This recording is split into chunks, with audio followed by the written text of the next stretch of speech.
अस्सलाम वालेकुम दोस्तों, मैं हूं राव कमर रिजवान और आप देख रहे हैं मेरा यूट्यूब चैनल। वाले साहब की शहर में छोटी सी दुकान थी जिसमें दीगर अशिया के अलावा कुछ स्टेशनरी की चीज़ें, कलम, कापियां वगैरह ही रखी हुई थीं। दुकान से घर का गुजारा चल रहा था और यह आमदनी का वाहिद जरिया थी। वाले साहब घर के कफील थे।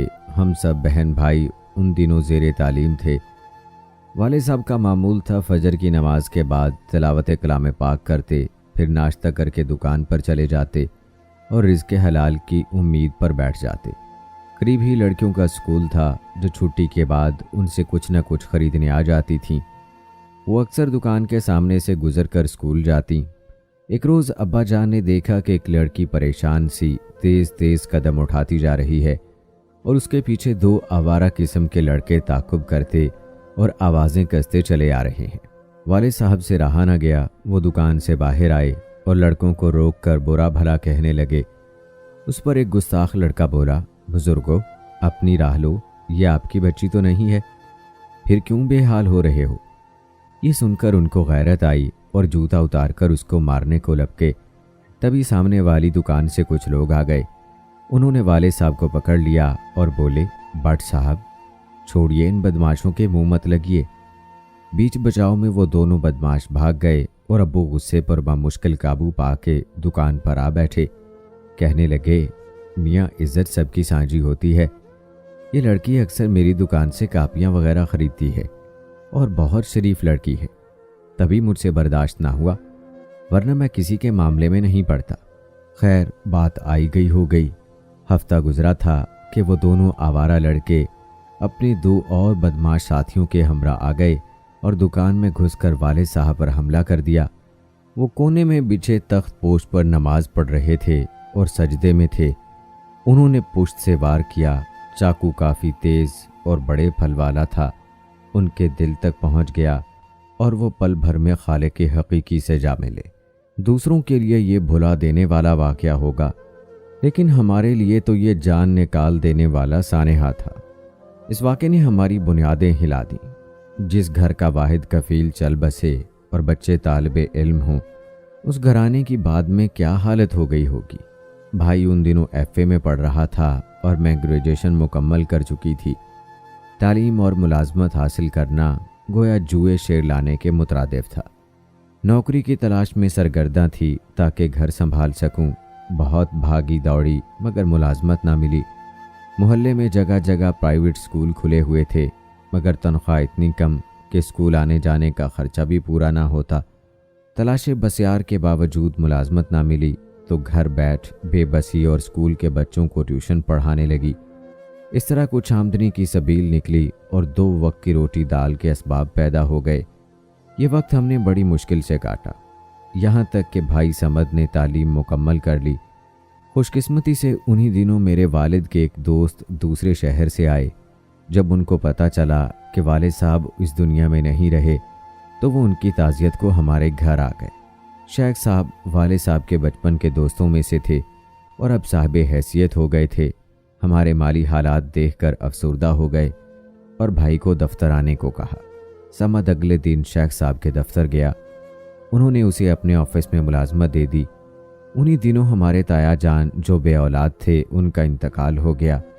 उन्होंने काफ़ी दौलत और जायदाद बना ली थी। उनकी वसीयत के मुताबिक उनकी जायदाद से काफ़ी हिस्सा हमको मिल गया। यूँ अचानक हमारे हालात सुधर गए। जब घर में खुशहाली आ जाए तो सभी का जी चाहता है कि खुशियाँ मनाएं। हमारी अम्मी की खुशी ये थी कि भाई की शादी का सेहरा देखें। उधर हम समद की शादी बारे सोच रहे थे, उधर वो अपनी पसंद के ख्यालों में खोए हुए थे, मगर बताने से डरते थे क्योंकि हमारे घर का माहौल ऐसा ना था। मैं अपने भाई से प्यार करती थी और उसकी खुशी मुझको अजीज थी। एक दिन समद से पूछ ही लिया कि अगर तुम्हें कोई लड़की पसंद है तो बता दो, मैं अम्मी को राज़ी कर लूँगी। तब उसने बताया कि आपा, एक लड़की जिसका नाम माहम है मेरे साथ ऑफिस में काम करती है। वो मुझे अच्छी लगती है और उससे शादी करना चाहता हूँ, लेकिन लड़की से बात नहीं की है। यूं तो बातचीत हम करते हैं मगर शादी बारे बात करने की हिम्मत नहीं पड़ती। नहीं मालूम वो रिश्ता कबूल करेगी भी या नहीं। मैंने कहा आसान तरीका ये है कि हम शेख साहब को दरमियान में डाल दें। वो बॉस हैं اور ہمارے مالی حالات بھی اب بہت بہتر ہیں۔ میرا نہیں خیال کہ لڑکی والے انکار کریں گے۔ البتہ لڑکی کا رشتہ اگر پہلے سے کہیں طے ہے تو کچھ مسئلہ ہو سکتا ہے۔ میں نے امی سے اور انہوں نے شیخ صاحب سے ذکر کیا۔ وہ بولے لڑکی اچھی ہے اور اس کے والد سے میری پرانی جان پہچان ہے، آپ میرے ساتھ چلیے، لڑکی دیکھ لیجئے اور پھر بات چلاتے ہیں، امید ہے کہ رشتہ مل جائے گا۔ شیخ صاحب نے مجھے اور امی کو ماہم سے ملوایا۔ وہ بہت اخلاق سے ملی اور ہم کو پہلی ملاقات میں پسند آ گئی۔ ہم اس سے شیخ صاحب کے آفس میں ملے تھے۔ بعد میں انہوں نے ماہم کے والد سے بات کی تو انہوں نے اپنے گھر آنے کی دعوت دے دی۔ لڑکی کے والدین اور ماہم کا گھرانہ ہم کو پسند آیا۔ امی نے رشتے کا معاملہ شیخ صاحب پر چھوڑ دیا۔ انہوں نے ہی لڑکی والوں سے مزید بات چیت کی اور ہاں ہو گئی۔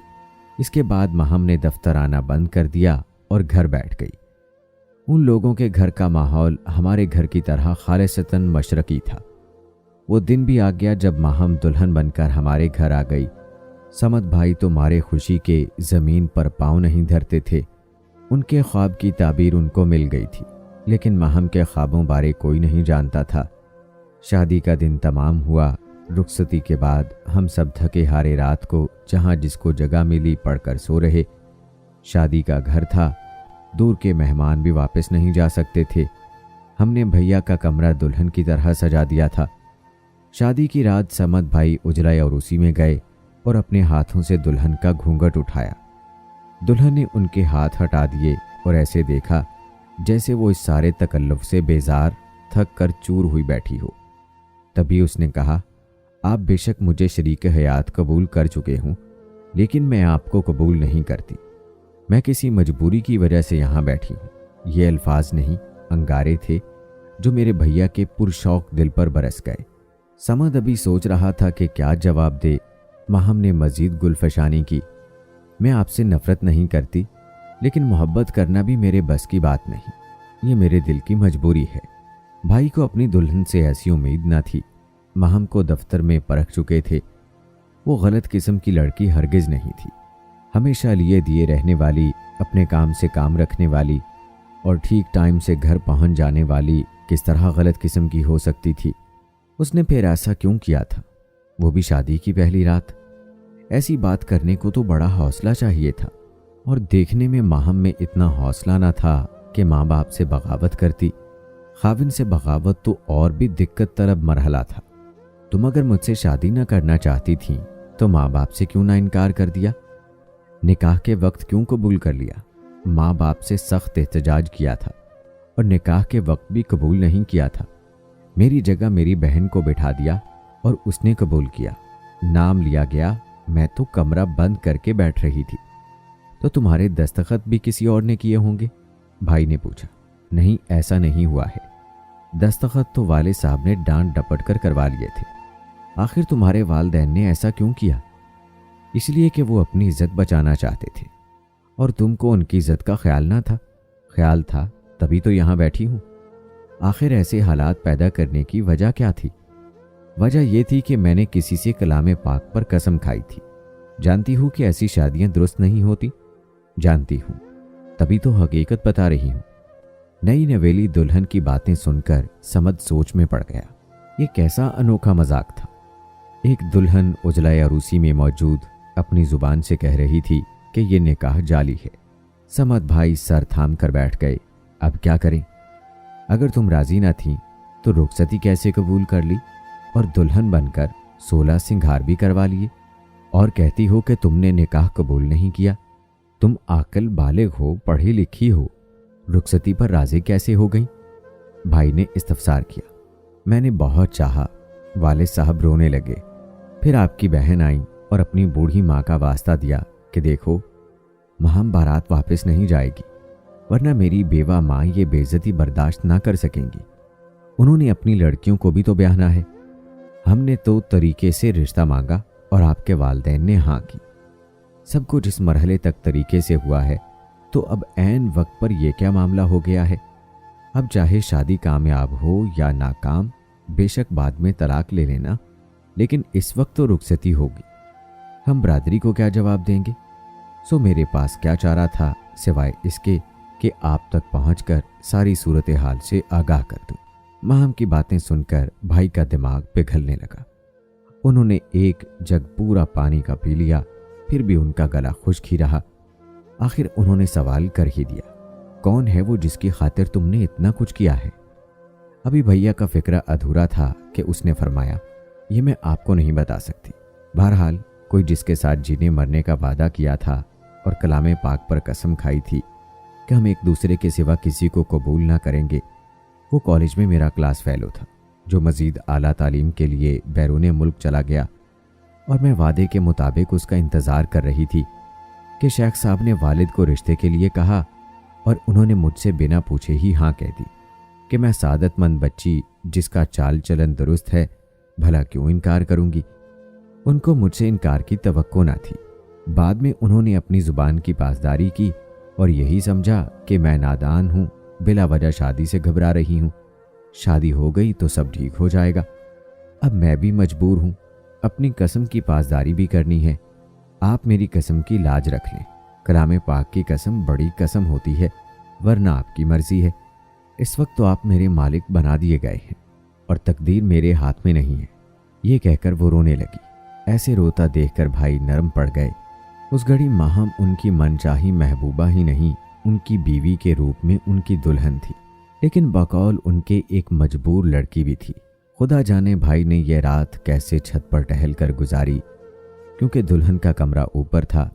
हमको उस रात की तंग दामनी का पता ना चला, क्योंकि भैया और माहम ने किसी को कुछ ना बताया। हस्बे प्रोग्राम सुबह सब तैयार हो गए। कुछ थकन कम हुई तो वलीमे की तैयारी होने लगी। मैं दुल्हन के कमरे में गई। आप फ्री हैं माहम के हौसले पर उसने किसी को शक भी न होने दिया कि वो गुज़श्ता रात से बस नाम की दुल्हन है। हमने उसे वलीमे के लिए दोबारा तैयार किया। बाहर भाई भी अपने दोस्तों में घिर गए। वो कुछ बूझे बूझे ज़रूर थे, मगर जल्द ही उन्होंने अपनी इस कैफियत पर काबू पा लिया और मेहमानों से हंस हंस कर बातें करते रहे। वलीमे का हंगामा ख़त्म हुआ तो संजीदा सवाल ने मेरे भाई का दामन थाम लिया कि अब क्या कदम उठाया जाए। माहम से उन्होंने पूछा, अब तुम ही बता दो क्या फ़ैसला करना है। कहो तो अभी तलाक दे दूं, मगर अपने और तुम्हारे वालदैन को इस इक़दाम से आगाह करना होगा। इस पर वो खामोश हो गई। कुछ सोचती रही, फिर बोली, अब चंद दिन बतौर मेहमान मुझे अपने घर में रख लें, क्योंकि वालदैन फौरी तौर पर मुझे कबूल नहीं करेंगे। कहीं और जाकर मैं गैर महफूज हो जाऊंगी। दारुल अमान भी जाना नहीं चाहती, तो तुम यहाँ रहकर अपने चाहने वालों से राब्ता करोगी? भाई ने पूछा तो वो कहने लगी, मैं कोई बात आपसे छुपा कर ना करूंगी। मेरा एतबार कीजिए, मैं आपसे झूठ भी नहीं बोलूंगी। तुम आज़ादी चाहती हो तो आज़ाद हो जाओ। तुम मुझे अपना शौहर नहीं मानती हो तो फिर मेरे घर में पड़े रहने का क्या जवाज है? आखिर कब तक मैं इस अजियत भरी आजमाइश से गुजरता रहूंगा? वो इल्तिजाएं करने लगी कि बस थोड़े दिन मुझे रहने दें, मुझे पनाह दे दें। तब भाई समद ने अंकल शेख की नौकरी छोड़ दी और एक दोस्त के पास कराची चले गए। वहाँ उन्होंने दूसरी मुलाजमत इख्तियार कर ली और माहम हमारे घर में ही रहती रही। वो हमारे साथ रहती रही, एक बार भी मैके न गई। समद भाई पर हमको हैरत ज़रूर होती थी कि नई नवेली दुल्हन को छोड़ कर गए तो वापस नहीं लौटे। फ़ोन करते तो कहते, मुझे छुट्टी नहीं मिल रही, नौकरी नहीं है, दरख्वास्त दी है, आजकल में छुट्टी मिल जाएगी। घर वालों को भाई ने अंदर के मामले से अभी तक आगाह ही नहीं किया था। माहम भी हर किसी से अच्छे तरीके से मिलती थी।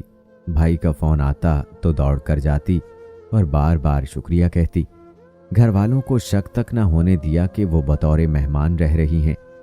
बहरहाल वो जिसका इंतज़ार कर रही थी, उनकी शादी के 4 माह बाद आ गया और 4 माह तक भाई घर ना लौटे, ना ही माहम मैके गई। वो लम्हा आ गया जिसका माहम को इंतज़ार था। एक दिन उसकी एक सहेली आई जिसने कुछ देर तन्हाई में उससे बात की और फिर चली गई। उसका नाम फरहा था। उसके कज़न नौशरवान से साथ निभाने की माहम ने इतनी बड़ी कसम खाई थी कि अब उसको तोड़ने से लरस जाती थी। वो कनाडा से आया था। फरहा यही बताने आई थी और नौशरवान का नंबर देकर गई थी। माहम ने फ़ोन पर उससे राब्ता किया। जिस वक्त वो बात कर रही थी, मैं बरामदे में फ़र्श साफ़ कर रही थी। माहम समझी मुलाजमा है। बहरहाल जो भी समझी, उसने मेरा कोई नोटिस नहीं लिया। वो फ़ोन पर कह रही थी, नौशरवान, तुमने आने में साल भर देर की, میرے والدین نے مجبور کر کے مجھے سمد کے ساتھ بیاہ دیا۔ میں نے ان کا بہت دل دکھایا ہے۔ میں مجبور تھی سچ بولنے پر۔ اب تم آ گئے ہو، جلد بتاؤ مجھے کیا کرنا ہے۔ وہ مجھے طلاق دینے پر تیار ہیں۔ میں نے ان کو روکا ہوا ہے، لیکن ہم ابھی تک میاں بیوی نہیں بنے۔ یہ سن کر میں سکتے میں آ گئی۔ میرے ہاتھ رک گئے۔ جلدی سے اٹھ کر دوسرے کمرے میں گئی جہاں فون تھا۔ میں نے دوسرے سیٹ کا ریسیور آہستہ سے اٹھایا۔ اس میں ایک مردانہ آواز سنائی دی۔ تم نے اپنے شوہر کو ٹھکرا کر اچھا نہیں کیا۔ اب بھی اگر وہ تم کو معاف کر دے تو تم طلاق مت لو، کیونکہ بیرون ملک مستقل رہائش حاصل کرنے کے چکر میں کچھ ایسے حالات میں گھر گیا ہوں کہ تم سے شادی نہیں کر سکتا۔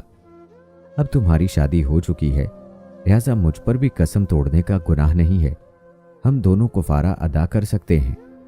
تم قسم نہیں توڑنا چاہتی تھی، لیکن طلاق لینا بھی ناپسندیدہ امر ہے۔ اللہ تعالی ہم دونوں کو معاف کرے، دکھی نہ ہونا۔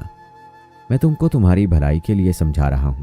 میں تمہارا دشمن نہیں ہوں، اور جیسا کہ فرح نے مجھے آ کر بتایا ہے، تم بہترین لوگوں میں رہ رہی ہو، اور تمہارا شوہر بھی اعلیٰ ظرف انسان ہے، ورنہ ایسی باتیں جان کر کون ایک دن بھی بیاہتا کو پناہ دیتا ہے؟ کوئی اور ہوتا تو گھر میں پناہ دینے کی بجائے اسی وقت چلتا کرتا۔ تو کیا تم اس آزمائش سے بھی نہیں سمجھی ہو کہ اللہ تعالیٰ نے تمہارے لیے کتنے بہترین شخص کو چنا ہے، جس کو تم چھوڑ کر غلطی کر رہی ہو، جبکہ تم کو معلوم بھی نہیں کہ وہاں میں کیسے حالات میں پھنس گیا ہوں؟ بس سوچ لو کہ جوڑے اللہ تعالیٰ بناتا ہے، اور اس میں کچھ مصلحتیں ہوتی ہیں۔ تم حالات سے سمجھوتا کر لو۔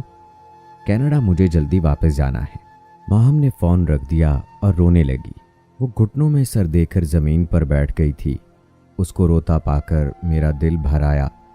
بے شک وہ مجبور اور سچی تھی، مگر شادی شدہ تھی۔ میں اس کے پاس گئی، اسے سمجھانے لگی، ماہم رو مت، دیکھو کچھ اچھی صورت نکل آئے گی۔ تمہاری نیت اچھی ہوگی تو ثمر بھی اچھا ملے گا۔ اللہ تعالیٰ رحم کرنے والے ہیں۔ جتنے دن سے وہ ہمارے گھر میں تھی، بہت تمیز اور اخلاق سے رہی تھی۔ امی کا ادب کرتی تھی اور ہمارے گھر میں پیار سے رہتی تھی۔ ہم کو بھی اس کے ساتھ انسیت ہو گئی تھی۔ 4 ماہ میں اس نے اس گھر کے در و دیوار کو اپنے لیے ایک محفوظ پناہ گاہ تصور کر لیا تھا، اور یہ حقیقت بھی تھی کہ اس گھر کی 4 دیواری میں اس کے لیے تحفظ اور عزت بھرا مقام موجود تھا۔ وہ اس گھر کی بہو تھی، لیکن اب اس کی حالت بری تھی۔ یہ آخری ٹھکانہ بھی عارضی تھا۔ والدین نے تو رخصت کرتے وقت کہہ دیا تھا کہ اب خاوند کے گھر کے علاوہ تمہارا کوئی گھر نہیں ہے۔ میں نے اس کو تسلی دی اور بتا دیا کہ میں نے تمہاری اور نوشروان کی گفتگو سن لی ہے۔ اس کے بعد ماہم نے بھی مجھے سارا حال بتا دیا جو اب تک ہم سے چھپایا ہوا تھا۔ امی نے سمد بھائی کو فون کر کے فوراً آنے کو کہا۔ معاملہ کھل چکا تھا۔ آفرین ہے میرے بھائی کے حوصلے کی۔ انہوں نے پھر بھی ماہم کو اختیار بخش دیا، چاہو تو طلاق لو، نہیں چاہتی تو یہ تمہارا گھر ہے، عمر بھر یہاں رہ سکتی ہو، بشرط یہ کہ کبھی مجھ سے جھوٹ مت بولنا اور دل سے مجھے اپنا شوہر تسلیم کرنا ہوگا۔ اگر قبول کے الفاظ نہیں کہے تو دوبارہ کہے جا سکتے ہیں۔ دونوں باتیں ماہم بھابھی نے قبول کر لیں، اور بھائی نے اس مجبور کو پھر اپنے گھر سے نہیں نکالا۔ آج بھی وہ ہماری بھابھی ہے۔ ان کو ہم سے ویسا ہی پیار ہے جیسا ہم کو ان سے ہے، کیونکہ ان میں وہ ساری خوبیاں ہیں جو اچھی خواتین میں ہوتی ہیں۔ شکر ہے خدا نے ہم کو ان ظالموں میں شامل ہونے سے بچا لیا، اور ہم ایسے لوگوں میں سے نہیں تھے جو سچ بولنے کی سزا بھابھی کو دے کر عمر بھر کے لیے ان کو برباد ہونے دیتے۔ دوستوں، ماہم نے میرے خیال میں بہت غلط کیا، جو کسی اور کی خاطر اپنے شوہر سے پہلی ہی رات یہ سلوک کیا، اور سلوٹ ہے سمد کو کہ جس نے اس سب کے باوجود ماہم کو قبول کیا، اور ماہم نے بھی اچھا کیا کہ سنبھل گئی اور قدر کی سمد کی اور اس کے گھر والوں کی۔ آپ کیا کہتے ہیں دوستو اس بارے میں کمنٹ باکس میں ضرور بتائیں۔ ملتے ہیں اگلی ویڈیو میں، تب تک کے لیے اللہ حافظ۔